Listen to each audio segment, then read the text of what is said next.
case for some reason I start or upload this to YouTube or whatever.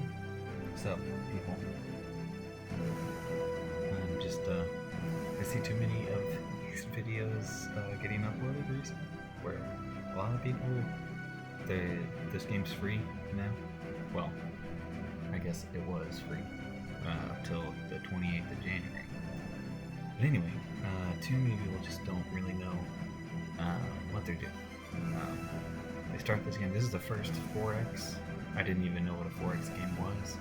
My friend was like, "Hey, you like turn-based games?" And I was like, "Yeah, sure, whatever." I'm thinking Fire Emblem, XCOM or whatever that alien game was, where you have like, or Star Wars miniatures. You've got like a certain cap of units, and you got certain spaces, and if you get in range without using all your spaces, you can attack where. That's kind of what's going in my mind. Like, what about this game Galactic Civilization? I'm like, okay, cool, it's sort of like the same thing, but in space. Oh, how wrong I was. So,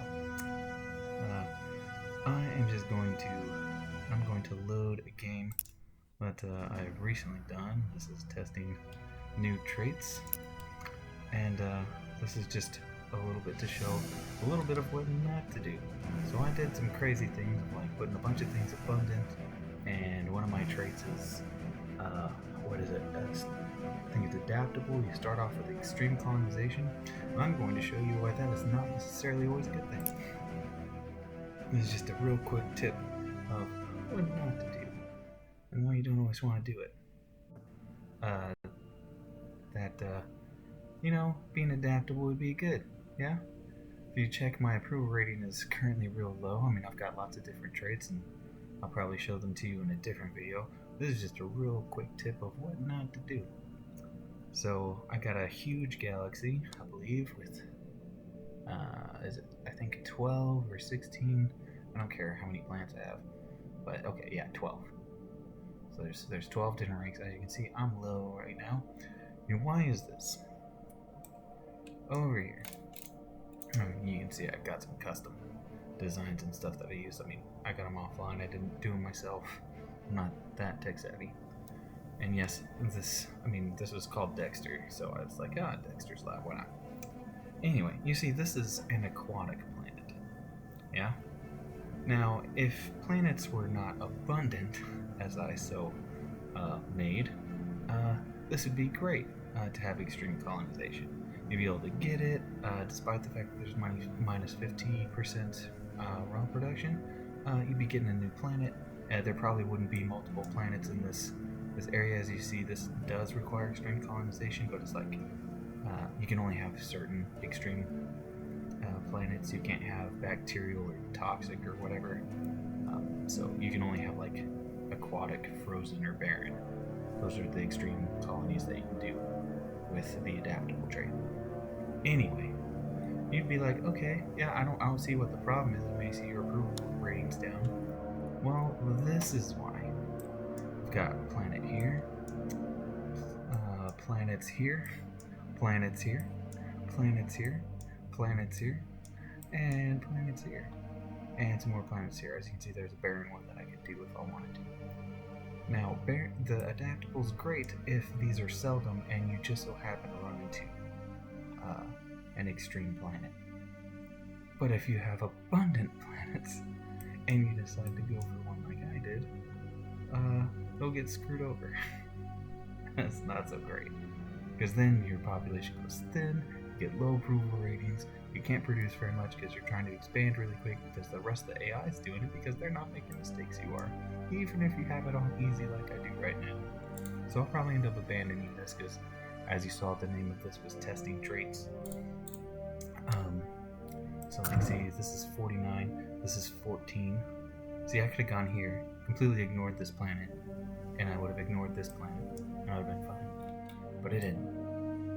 And as you can see, I'm still going through different stuff. If I would have completely not used the adaptable, I probably would have been fine with some of the other planets. Like, there's a breadbasket planet around here somewhere, and some other places that I could be going to, but having abundant planets isn't always the best, especially if you're adaptable.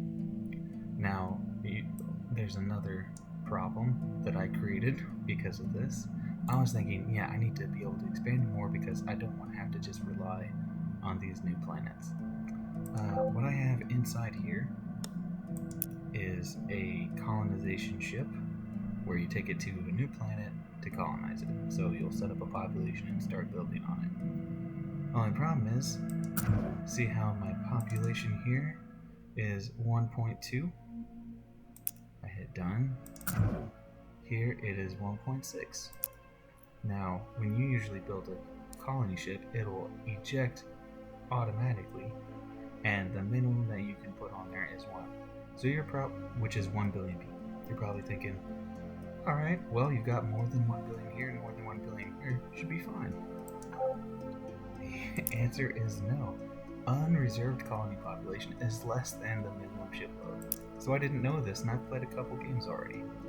But apparently, if you cannot build 1 billion on a ship, you can't go below 1 billion on either of these planets.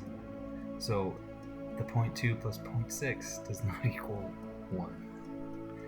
So don't build a colony ship in a shipyard if you do not have more than 2 billion with a planet or two. Just don't do it. It's not a good idea. It won't help you at all. You won't be able to leave it. You'll have to wait for your population to grow in order to pass 2 billion, then a planet or two. And it has to be in this area because that's where the shipyard is connected to. It's connected to these guys. So those are just a couple of quick tips as to what not to do. I don't want to go too far into it. Probably do a couple videos as to like how to actually play this game.